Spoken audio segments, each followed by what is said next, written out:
అనుదిన నిత్యజీవపు మాటలు. దేవునామానికి మహిమ కలుగునుగాక. దేని వాక్యాన్ని చదువుకుందాము. దేవుడు కీడు విషయమే శోధింపబడనేరడు. ఆయన ఎవరిని శోధింపడు గనుక ఎవడైనను శోధింపబడినప్పుడు నేను దేవుని చేత శోధింపబడుచున్నానని అనకూడదు. యాకోబు రాసిన పత్రిక 1వ అధ్యాయము 13వ వచనం.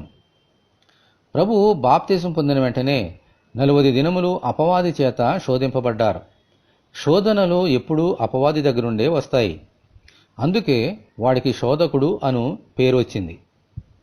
దేవుని యందు విశ్వాసముంచిన ఆయన బిడ్డలకు సాతాను వలని శోధనలు తప్పవు.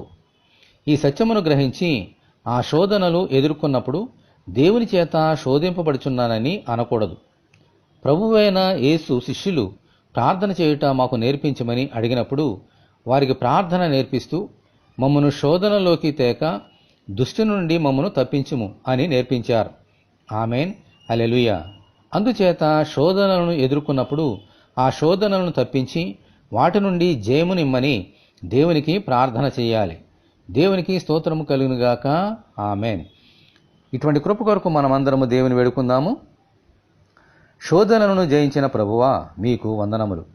అపవాదిని ఎదిరించి శోధనలను ధైర్యముగా ఎదుర్కొనే శక్తిని మాకు అనుగ్రహించమని, ఈ వాక్యం వింటున్న బిడ్డలందరినీ అలాగున దీవించమని ప్రభువైన యేసుక్రీస్తు ద్వారా ప్రార్థన చేయుచున్నాము తండ్రి. ఆమేన్.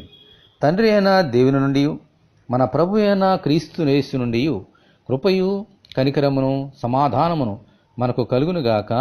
ఆమేన్. పరిశుద్ధ దేవుని మందిరం.